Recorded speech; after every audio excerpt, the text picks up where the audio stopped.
يجعلنا من أهل الله يطيب المجروح هو نبراس حياة.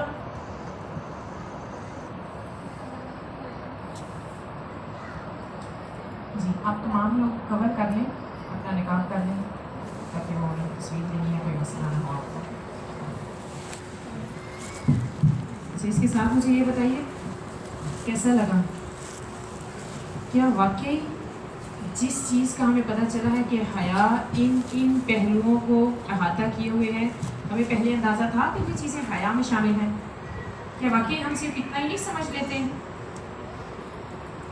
کہ بس نقاب کر لیا، عبایا پہن لیا، یہ حیا ہے اور یہ کافی ہے؟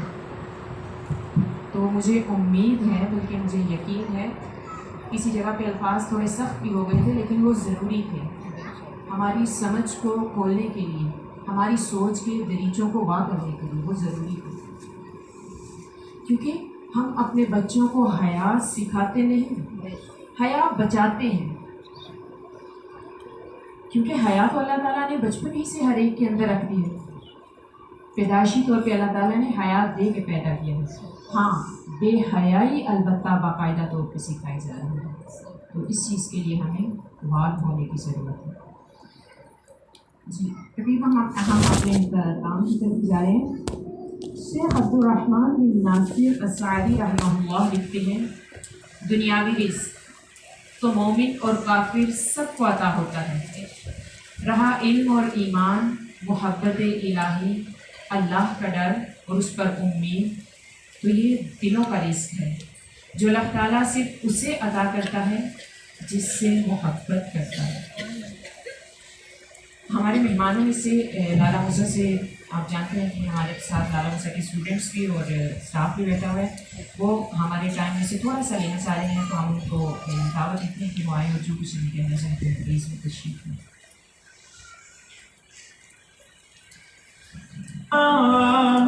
يرشدنا بهداه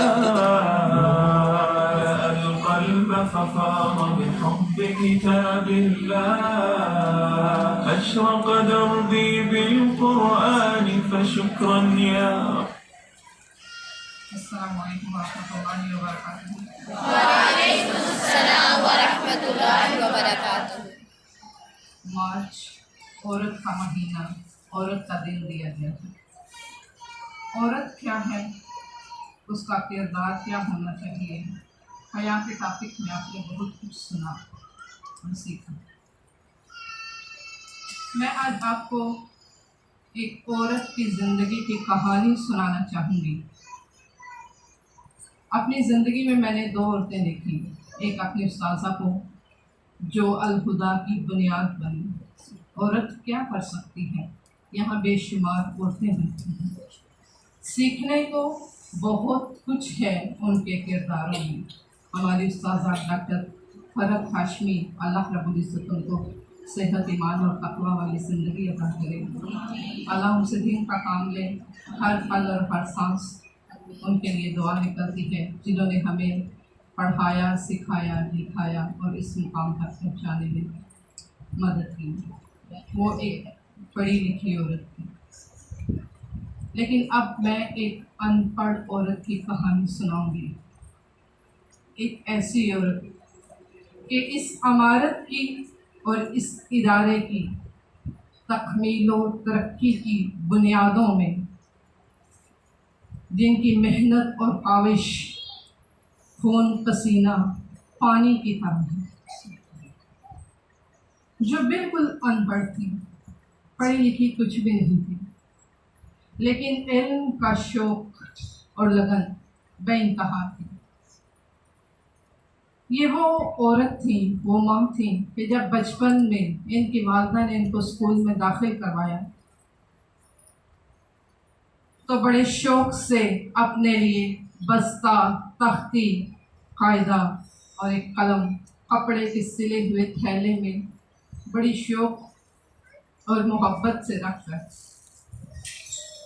ساری رات سوتے جاگتے اس آس میں گزاری، اس لگن میں گزاری کہ صبح سکول جانا. صبح کا وقت ہوا تو والد محترم نے ارشاد فرمایا ہمارے میں آپ خاندان کو کی بیک کال بچیاں کرتی ہوں. سکول نہیں بیٹھ سکتی.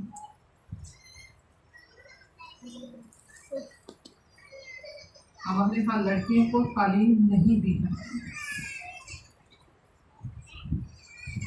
اگرچہ ان کے پلوٹتی بیٹی تھی، محبت بہت کرتے تھے ان سے، لیکن یہ وہ وقت تھا جب خاندان کے رسم و رواج قوانین کی حیثیت رکھتے ہیں.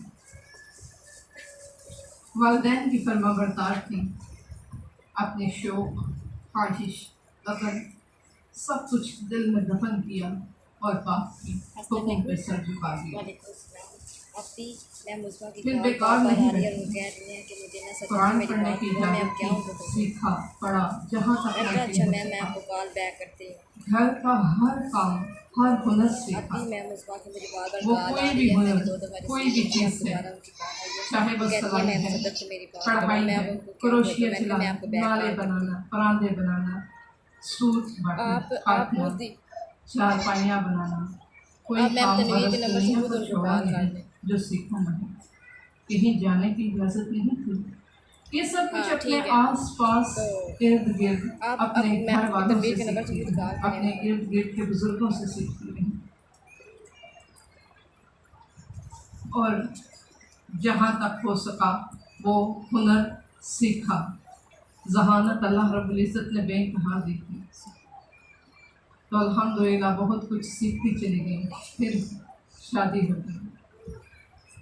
علم کا شوق اور لگن کا جو بیج دل میں دبا ہوا تھا وہ ختم نہیں ہوا تھا، وہ آہستہ آہستہ مضبوط پودا بنتا چلا گیا.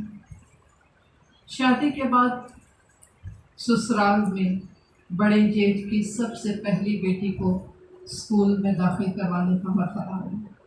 وہاں پہ پھر ایک دفعہ بزرگوں کی روایات آڑے آئی کہ ہمارے خاندان کی، ہمارے یہاں کی بچیاں اسکول نہیں جاتی، بچیوں کو تعلیم نہیں دی جاتی. لیکن اب اللہ کے کرم سے اللہ رب العزت نے ان کو کچھ اختیار اور کچھ سمجھ، کچھ اعتماد دے دیا. اپنی دفعہ تو سر چکا دیا، لیکن نئی نسل کی بیٹیوں کے لیے ڈٹ گئی. بڑی محبت سے، بڑی حکمت سے اپنے بڑوں کو قائل کیا کہ بچیوں کے لیے تعلیم حاصل کرنا کس قدر ضروری ہے. اور الحمدللہ اس طرح ہمارے خاندان میں بیٹیوں کو تعلیم دلوانے کا آغاز ہوا کہ دوبارہ کسی بیٹی کو خاندان کے رسم و رواج میں یا بڑوں کے احترام میں اپنے علم کے شوق کو دل میں دفن نہ کرنا پڑا. پھر جب اپنی باری آئی تو اللہ رب العزت نے ان کو بیٹوں کے ساتھ ساتھ ایک نہیں، 2 نہیں، 8 بیٹیوں سے نوازا. لیکن وہ اللہ کی بندی ایسی اللہ کی شکر گزار تھی، کبھی نہ ماتھے پر بل آیا نہ زبان پہ اف آئی. ہاں، اس معاملے میں ان کے شوہر، ان کے سسر ان کے بہت مددگار ہیں. بیٹیوں کی پیدائش کے بعد بہت سے لوگوں کی بہت سی باتیں کہ اتنی بیٹیاں، اتنی اولادیں، کیا کرو گی اتنے بچوں کا، کیسے پالو گی، اپنی جان کمزور ہے، یہ کر لو، وہ پڑھ لو. اللہ اکبر. اللہ نے ان کو حکمت اور سمجھ دی اور کبھی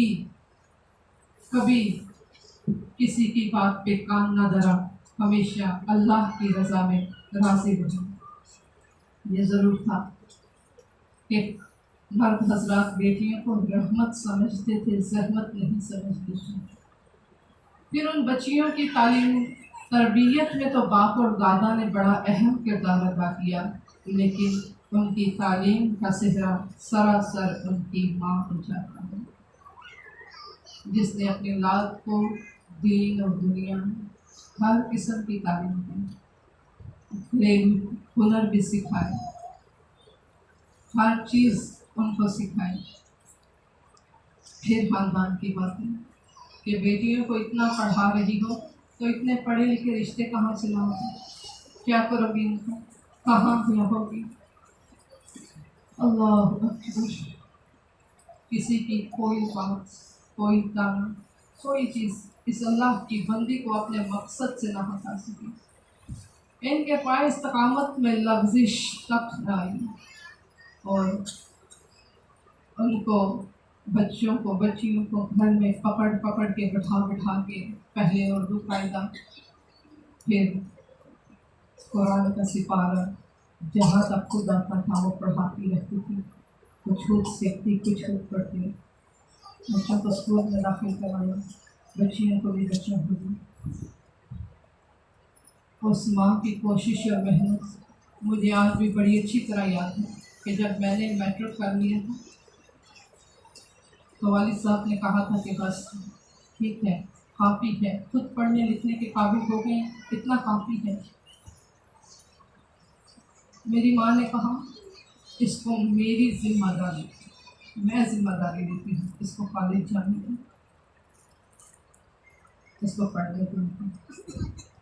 پھر اس کے بعد میٹرک کے بعد ایف اے کے بعد پھر انہوں نے سفارش کی، اور آگے ایک بیٹی کے بعد دوسری، تیسری، اور الحمدللہ اللہ نے ان کو ہمت اور توفیق دی کہ آج ان کی ساری بیٹیاں، سارے بیٹے اللہ نے ان کو پڑھایا لکھایا، اور دین کے اس کام میں اللہ نے ان کے لیے ان کی اولاد کو صدقہ جاریہ بنایا. وقت بہت کم ہے. ان کی اولاد کو آپ جانتے ہی ہیں. یہاں پہ اسٹاف میں جتنے آپ ٹیچرس دیکھ رہی ہیں ان میں سے ان کی ساری بیٹیاں کسی نہ کسی طریقے سے شامل ہیں. ان کے بیٹے، ان کے داماد، ہر انسان کسی نہ کسی طرح سے اس کام میں، کار خیر میں شامل ہیں. امید ہے کہ اس ماں کے کردار سے بہت سی ان پڑھ مائیں بہت کچھ سیکھیں گی. اللہ ہم توفیق دے اور ہمیں اپنی اولاد کو دنیا اور آخرت کے لیے بہترین انسان بنانے کی توفیق عطا فرمائے.